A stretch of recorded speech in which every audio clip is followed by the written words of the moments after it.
What's good, YouTube? Welcome back to the Stock Hustle channel with your boy William. Today is Wednesday, October 6th. Well, as always, guys, thank you for tuning into the channel.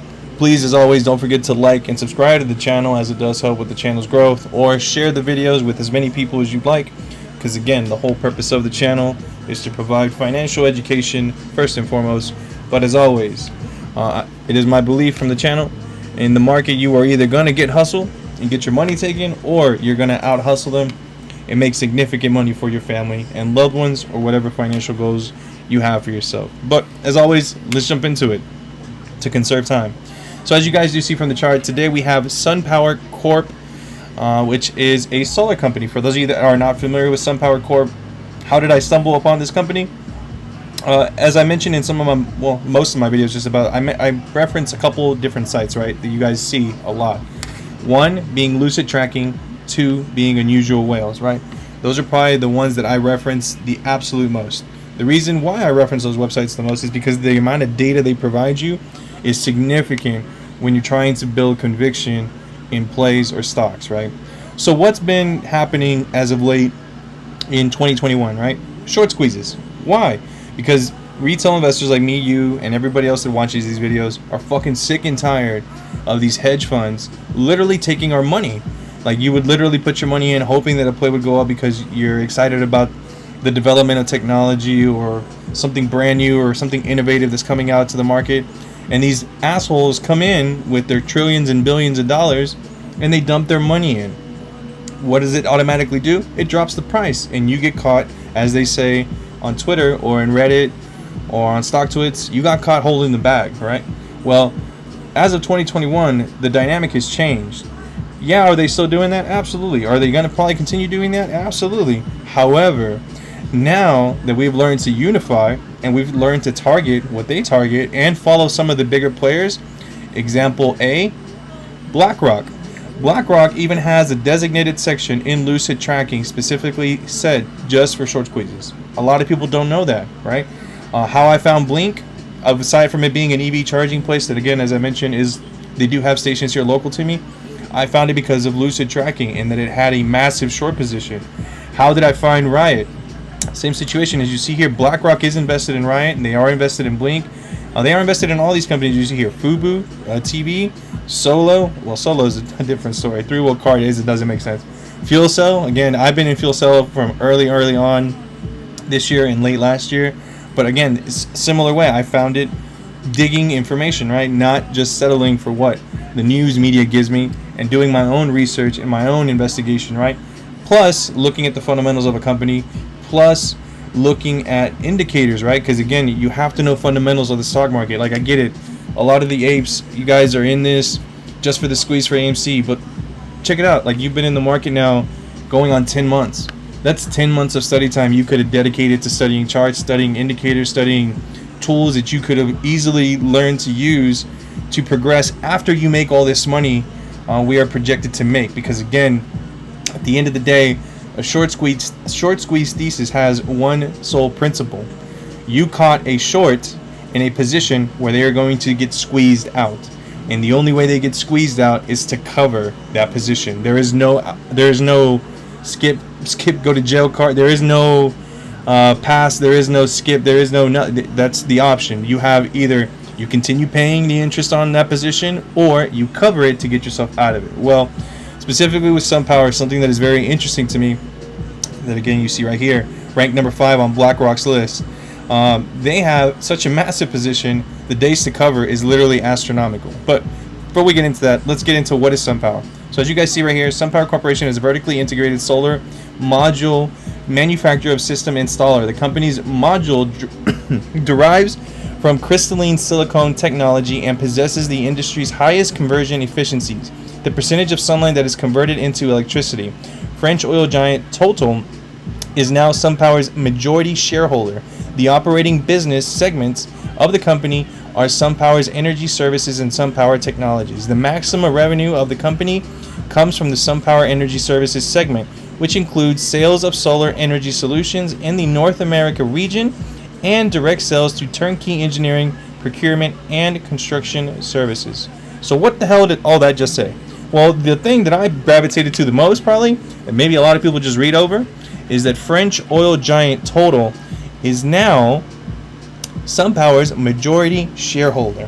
Why is that important? Well, what is happening with the switch to EV and to green energy? What's happening is that all the oil giants are looking at this going, excuse me, what? What do you mean I'm not going to make any more money off my oil? They're going to end up converting, and this is the first transition in this company that I have seen. Yeah, Exxon has gone with biodiesel, and some of the other ones have gone or trying to generate fuel from like vegetables and stuff. That's great. But this is the first oil giant you see actually converting to EV into the EV space in the form of SunPower. Now, aside from that, so we know it's solar, we know it's EV, we know it's popular, right? What else can we learn from this company? Well, let's take a look. Research and analysis gives you predictions of what professional analysis that get paid to do this for a living tell you, right? So it has 5 analysis reviews. They have a consensus of a hold. Now look at the targets, 34, 25, and 20. Well, what are we at today? Effectively today we ended at 23.84. At 34, you're talking about a potential swing of $10 right around, right? Give or take. So that to me is positive in a way that you can look at it from the angle. It's not necessarily sure it's going to hit 34, but it's upside. The fact that an oil giant is invested in it tells you, okay, well, he's willing, or this company is willing to risk their company that's already invested in oil, which already produces revenue, and make the conversion into solar. It tells you there's potential here that they see. Otherwise, why would you take the risk? Because oil is still going to be needed no matter what. Just not in that high of a demand, right? Once the switch to solar is happening, or once the switch to EV is made. But this should tell you, okay, they obviously clearly see an opportunity here for growth. Otherwise, they wouldn't have invested or became the primary shareholder. Now, let's take a look, because again, it did show up on the short list for BlackRock specifically, right, on Lucid Tracking. Well, take a look at this. This is the part that interested me the most right here. Days to cover. So when you have a large days to cover position, it tells you, number one, there is a massive ass short position on this play. So to get out of it, it's going to take approximately, essentially right at 6 days. 5.8, I would round that up to 6 to be fair, right? Not trying to be biased, simply stating a fact. Simple math. 5.8, you round up. That's essentially 6 days to cover. So if this started squeezing tomorrow, it would go on for essentially 6 business days, because the market doesn't work on the weekends, right? So only Monday through Friday, excluding a holiday. That's 6 days to cover a position. That's a massive ass position to cover for any short.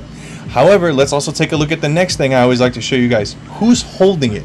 Who's into it already? Well, we already know that an oil giant is already the main stakeholder. But look, Vanguard Group, BlackRock Inc. Damn, isn't that nice to see these giants involved in plays? Me and Mr. Fink, I like Mr. Fink. I like his BlackRock. I know he's literally a fucking trillionaire and invested in every single stock you could ever think of that has potential, right? But aside from that, I think it's cool he's willing to share his information on Lucid Tracking and post what plays he's in, so that people like me, you, and everybody else can have an opportunity to see what shorts are attacking and play along his play, because he's clearly showing his hand to you. He's saying, okay, shorts, you want to play this game? I'll take up 8.2 million of these shares. Let's see what happens. Because again, they see potential. However, also finding interesting, this is about one of the first times, and again, they do have long positions, but it's rare to find them, aside from NGM Grand, right? Citadel Advisors going long on this play with 1.6 million shares, which again tells you as well, if Citadel is going long, this is really bullish. That to me is a clear indication, right? Yeah, up here you see that there was 120 holders that increased their position, 139 of them decreased, 45 of them held, but look, total institutional shares, 304 total institutions are holding shares of SunPower Technology.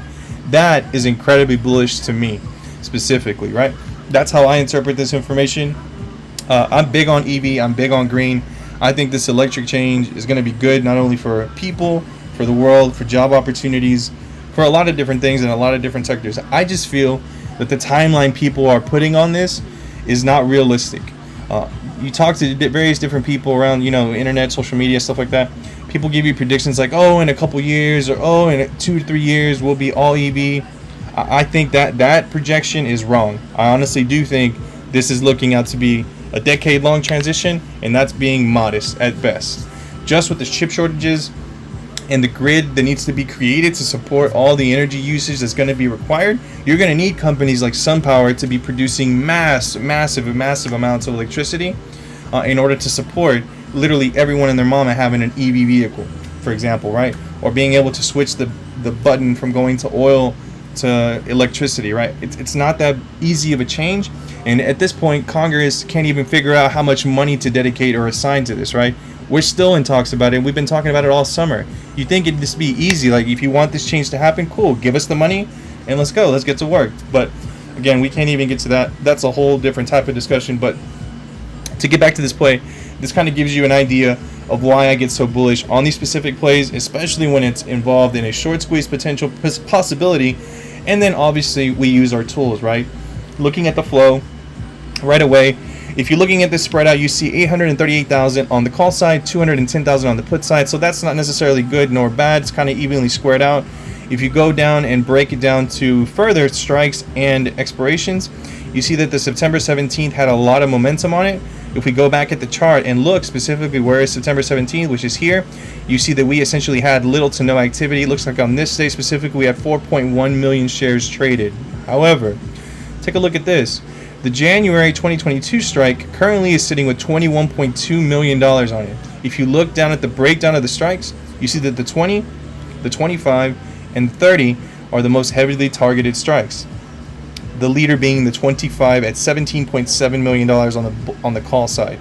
Well, take a look at this that a lot of people sometimes miss, and they overlook this a lot on various different charts. But no matter if you have Thinkorswim, if you have Webull, or if you have TradingView, right? Check out this volume spike recently on October the 4th. And a lot of people sometimes just overlook the little fundamental things that give you so much information versus, just looking at a stock and saying, oh, it's in a downtrend. Yeah, okay, it's in a downtrend, but it's respecting this downtrend period, consolidating tight down here. Look at the MACD. The waves went from being huge waves to the upside and downside are now flatlining, gravitating to that center line. You have your RSI essentially trading right above neutral at 56 with an upward swing. You have an ATR telling you that there is a potential swing of $1.30 or $2.60 if it does swing. And lastly, you have massive spikes in volume telling you someone knows something about buying this play. Otherwise, why would they essentially buy up 35 or 34 million shares in essentially a 2-day period? If you include the last 2 days, that's 34, 38, what is that, 43 million shares that have been traded essentially in the last 4 trading periods, right? Just in this massive volume spike. Well, to point out something very important to you that you should always take a notice. Historical trends will always tell you the future, right? Take a look back here before we did this massive run up to the top 50s. What did you see weeks or days before? Massive volume spikes. Check this out right here. 22 million shares traded. 13, 12, that's the wrong one. 12, 22, and again, it's going to be repetitive of nature. So if now we're getting volume spikes in the millions once again, going from our daily average of essentially 2, 3, 4 million up to 22 out of nowhere, random, that tells you that, or it should tell you, something big is coming down the pipe. And that's a reason why I always try to tell you guys about these plays, and I get so excited because I see the potential. I've been trading in the market for a decade. Like, I know when certain factors hit, they can have bigger impacts. Do they always come to fruition? No. But as I've also stated in my videos, there is not one single trader that gets every single trade right?